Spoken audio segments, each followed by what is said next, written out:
संदेश पाठवला होता तो पण आपण पाहिला, बरोबर?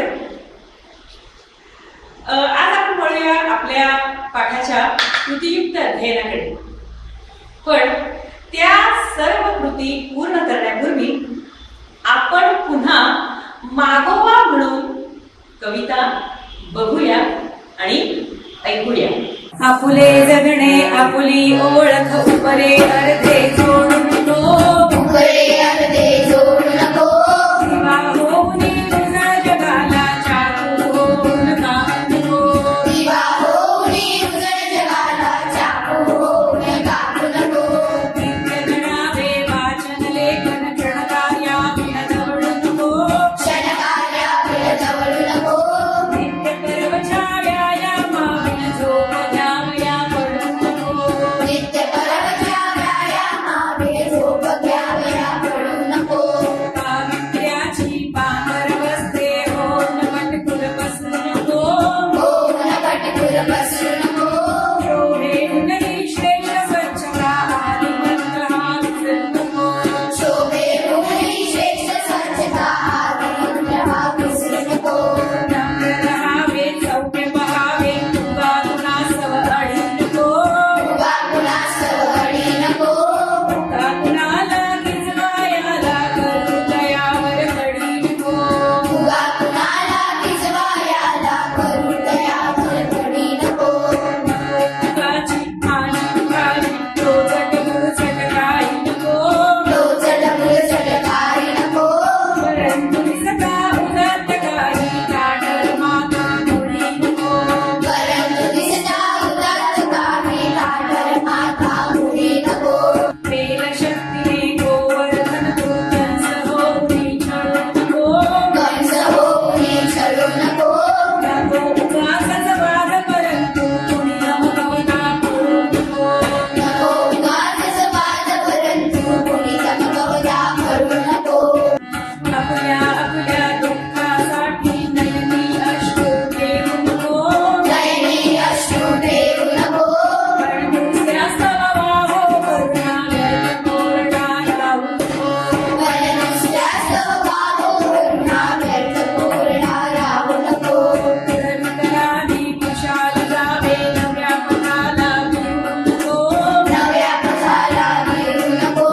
त्यावर श्रद्धा प्राणा आतून केलेल्या राहू नको. त्यावर श्रद्धा प्राणा आतून देलेल्या भिड राहू नको. जे ते वाटा ते ते वाटा उगा बेगरून अडू नको. उगा बेदरून अडू नको. करता हिंमत जगात हिंमत बेगरून नको. करता हिंमत जगात हिंमत बेगड कुळकुळ रडू नको. कर्तृत्वाचे घडवी वेग कर्तव्याला मुकू नको. कर्तव्याला मुकू नको. माते सहमतीचे देणे केळायाला चुकू नको. माते सहमातीचे देणे फेडायाला चुकू नको.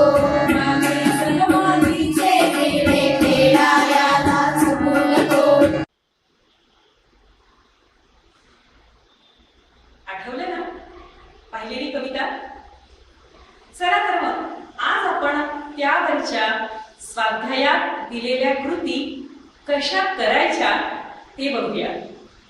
सगळ्यात आधी आपण आपल्या प्रश्नपत्रिकेमध्ये पद्य विभागावर येणाऱ्या कृतींविषयीची माहिती घेऊया. हे बघा विद्यार्थी मित्रांनो, आपल्या कृती पत्रिकेमध्ये वर्ग 9 आणि अर्थातच वर्ग 10 बोर्डाच्या कृती पत्रिकेमध्ये विभाग 2 हा पद्य विभाग म्हणून येतो. आलं लक्षात? आणि याचा प्रश्न क्रमांक असतो प्रश्न 2 पठित पद्य. यामध्ये बघा प्रश्न दुसरा अ, प्रश्न दुसरा आ आणि प्रश्न दुसरा ई असे 3 उपप्रश्न विचारलेले असतात. आता बघूया आपण यातला प्रश्न दुसरा अ, ज्याच्यामध्ये आपल्याला 4 कृती ज्या आहेत त्या करणं अपेक्षित आहे. त्यातली पहिली आणि दुसरी कृती जी आहे ती आहे आकलनात्मक कृती, की आकलनावर आधारित त्या 2 कृती ज्या आहेत त्या दिलेल्या असतात. त्यानंतर तिसरी कृती जी आहे ती आहे सरळ अर्थ लिहिणे. त्यानंतर चौथी कृती आहे काव्य सौंदर्यावर आधारित कृती, काव्य सौंदर्य कृती.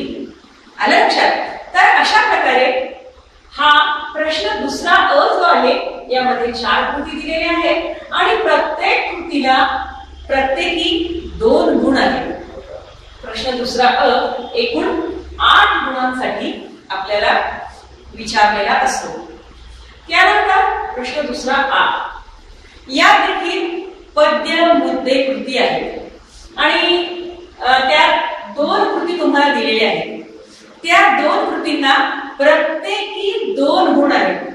म्हणजे प्रश्न दुसरा आ मध्ये 4 गुणांकरता या 2 कृती ज्या आहेत त्या आपल्याला कृतीपत्रिकेमध्ये करायच्या आहेत.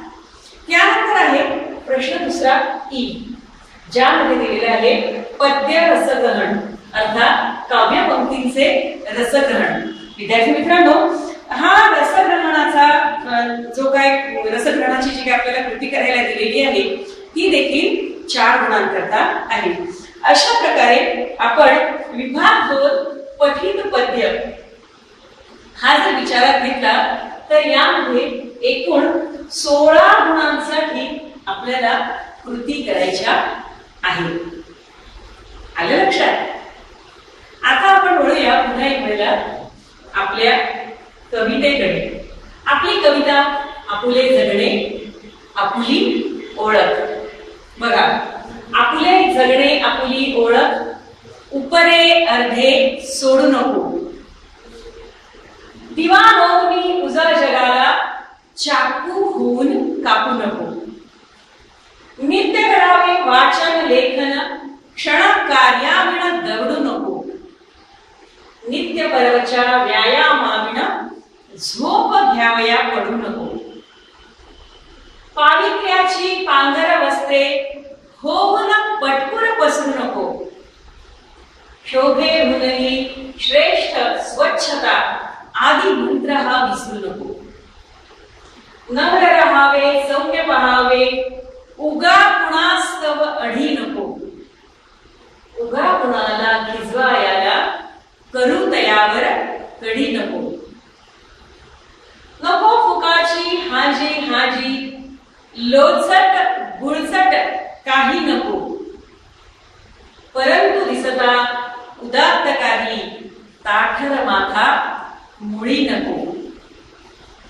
पेर शक्तीने गोवर्धंतु, कंस होऊनी छळू नको, नको उगाचच वाद परंतु कोणी धमकवता पळू नको, आपुल्या आपुल्या दुःखासाठी नयनी अश्रू ठेवू नको, पण दुसऱ्यास्तव राहो करुणा व्यर्थ कोरडा राहू नको, तुडवी करावे कुशाल जावे नव्या पथाला भिवू नको, ज्यावर श्रद्धा प्राणा आतून ते केल्या विण राहू नको, जेथे वाटा तेथे काटा उगा भेदरून अडू नको, करता हिंमत जगात किंमत भेकट मुळमुळ रडू नको, कर्तृत्वाचे घडवी वेरूळ कर्तव्याला मुकू नको, मातेसह मातीचे देणे हेडायाला चुकू नको. तर विद्यार्थी मित्रांनो, अशी आपली कविता आहे. बघा, आपण आता ह्या कवितेवरती आपल्या स्वाध्यायामध्ये दिलेल्या ज्या कृती आहेत त्या कृती करून बघूया. ठीक आहे? बघा विद्यार्थी मित्रांनो, आपल्याला पहिली कृती दिलेली आहे, पुढील कोष्टक पूर्ण करा. म्हणजे काय की मानवाने करायच्या कोणत्या गोष्टी आणि मानवाने टाळायच्या कोणत्या गोष्टी हे आपल्याला यात सांगायचं आहे किंवा लिहायचं आहे. तर कविता वाचून झाल्यानंतर आपल्या लक्षात ज्या गोष्टी येतात मानवाने करायच्या गोष्टी त्या आपण सगळ्यात आधी या कोष्टकामध्ये लिहूया. बघा, पहिलं काय दिलेलं आहे तर दिवा होऊन जगाला उजळावे. म्हणजे काय तर जगाला आपल्या ज्ञानाचा प्रकाश द्यावा. दुसरं दिलेलं आहे पावित्र्याची वस्त्रे पांघरत. म्हणजे विचारांनी पवित्र राहावे. तिसरं दिलेलं आहे नम्र राहावे सौम्य पहावे. चौथी कृती आपल्याला दिलेली आहे दुसऱ्यांसाठी आपल्या मनामध्ये करुणा दया असावी. पाचवी कृती आपल्याला दिलेली आहे ज्ञानाच्या नवीन नवीन कक्षा शोधण्याचा प्रयत्न करावा.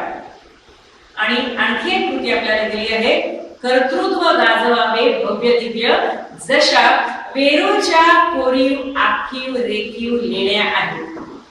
तर विद्यार्थी मित्रांनो, ह्या झाल्या मानवाने करायच्या गोष्टी.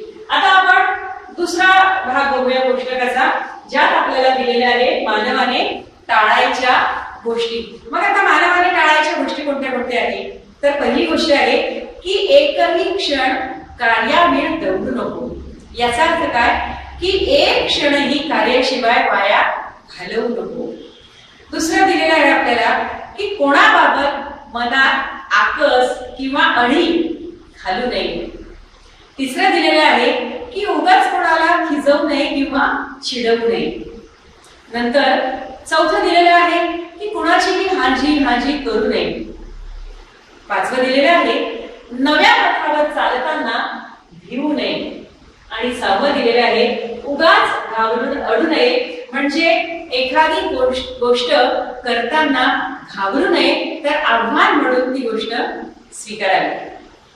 विद्यार्थी मित्रांनो, परीक्षेत कृतीपत्रिकेमध्ये जर असा प्रश्न आला गोष्ट पूर्ण करा तर ही आकलन कृती आहे. आणि हा तुम्हाला 2 गुणांसाठी विचारला जाऊ शकतो.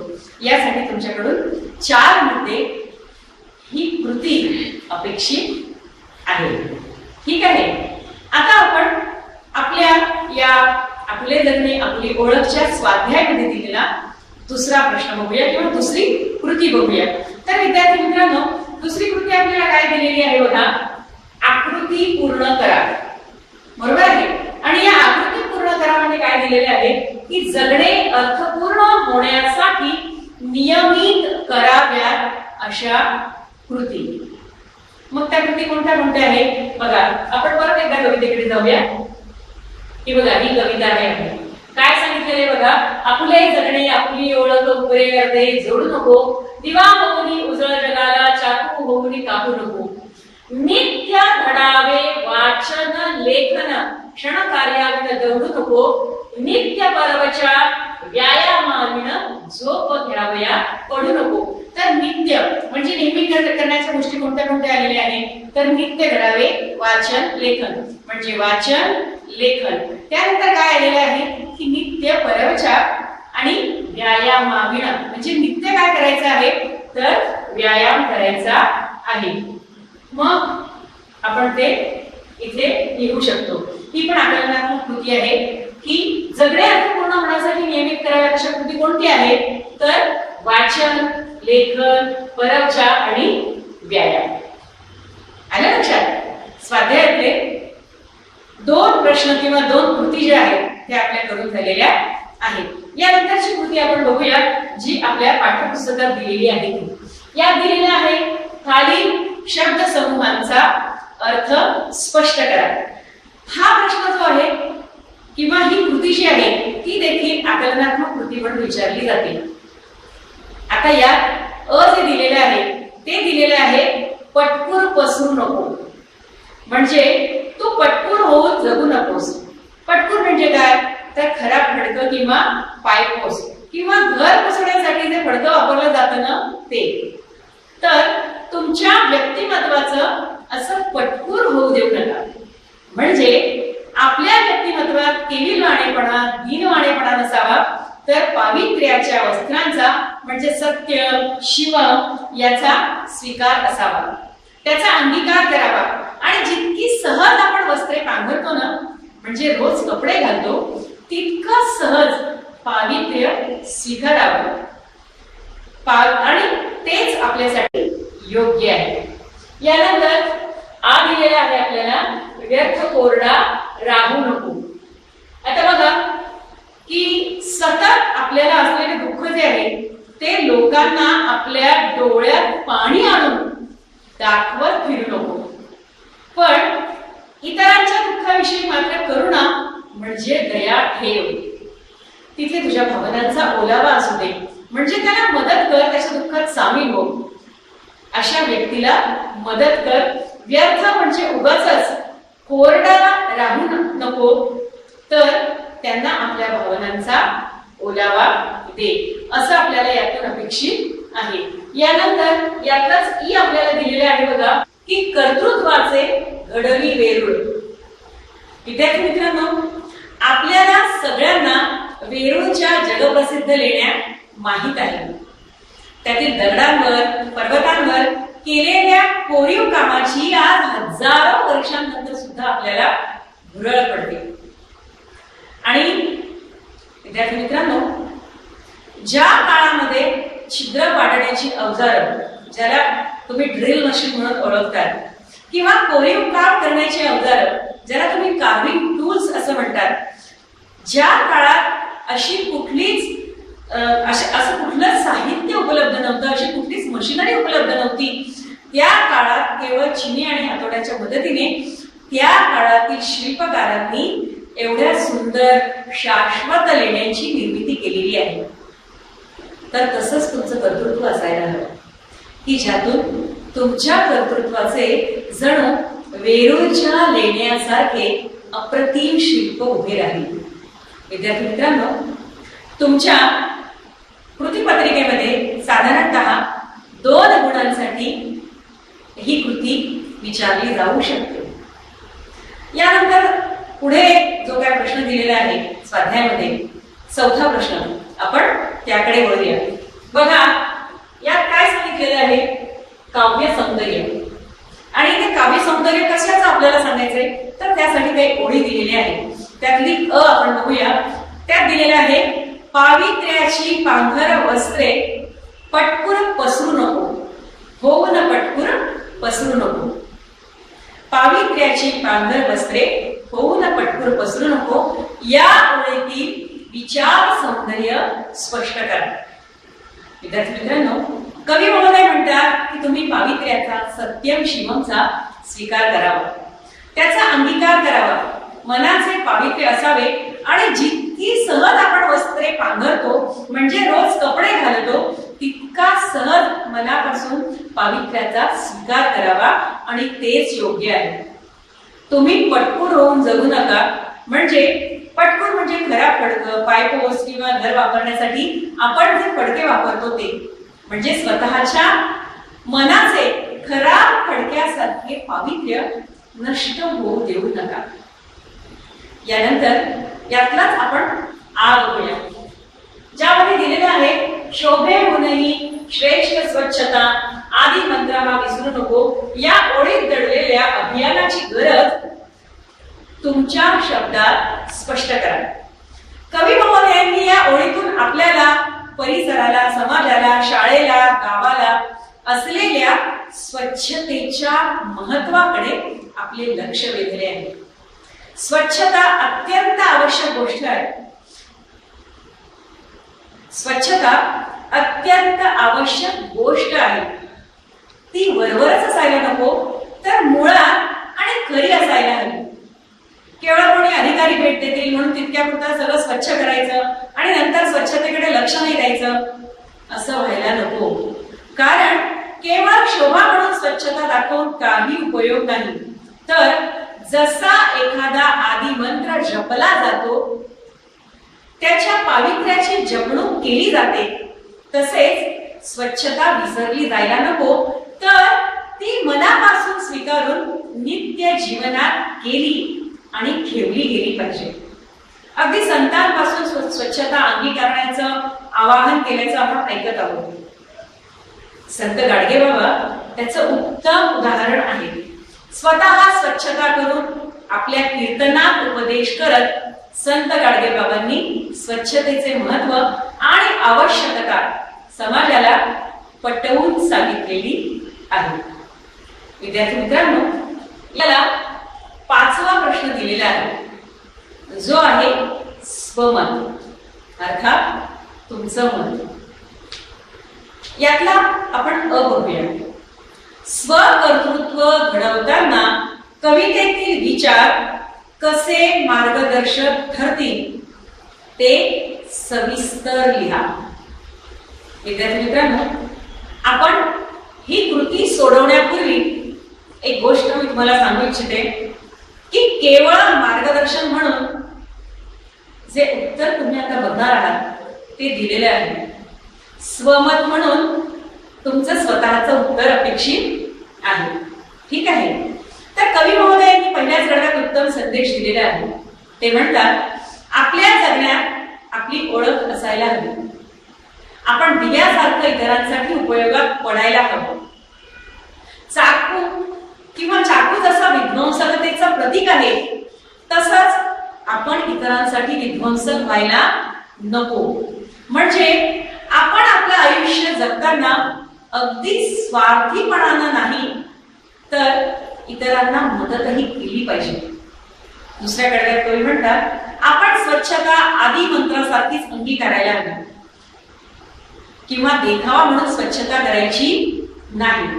यानंतर कवी म्हणतात की कुणाला चिडवायला त्याच्यावर कडी करू नका. काही असाधारण वाटणारी कामे ती देखील आयुष्यात करून बघा.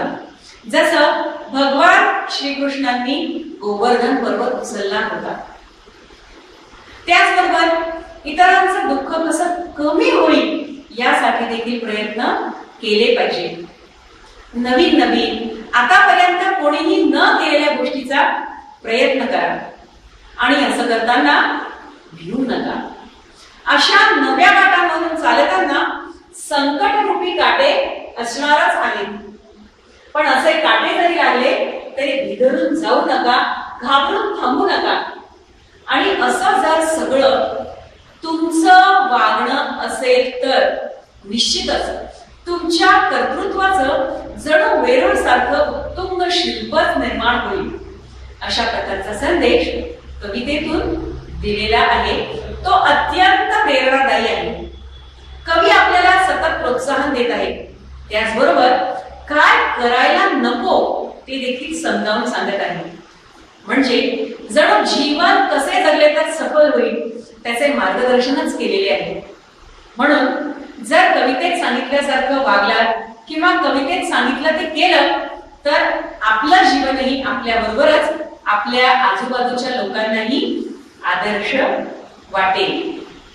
यानंतर आपले जगणे आपली ओळख या कवितेच्या स्वाध्यायातील शेवटच्या कृतीकडे आपण वळूया. आपल्या जगण्यातून आपली ओळख व्हावी यासाठी पाळायची पथ्ये कवितेच्या आधारे लिहा. विद्यार्थी मित्रांनो, अगदी पहिल्याच कडव्यात कवी म्हणतात, चाकू सारखं विध्वंसक जगू नका. व्यायाम रोजच्या जगण्याचा भाग बनवा. व्यायाम केल्याशिवाय रोज झोपूही नका. स्वच्छतेला आदी मंत्र बनवा. कोणाला चिडवायचे म्हणून चुकीच्या गोष्टी करू नका.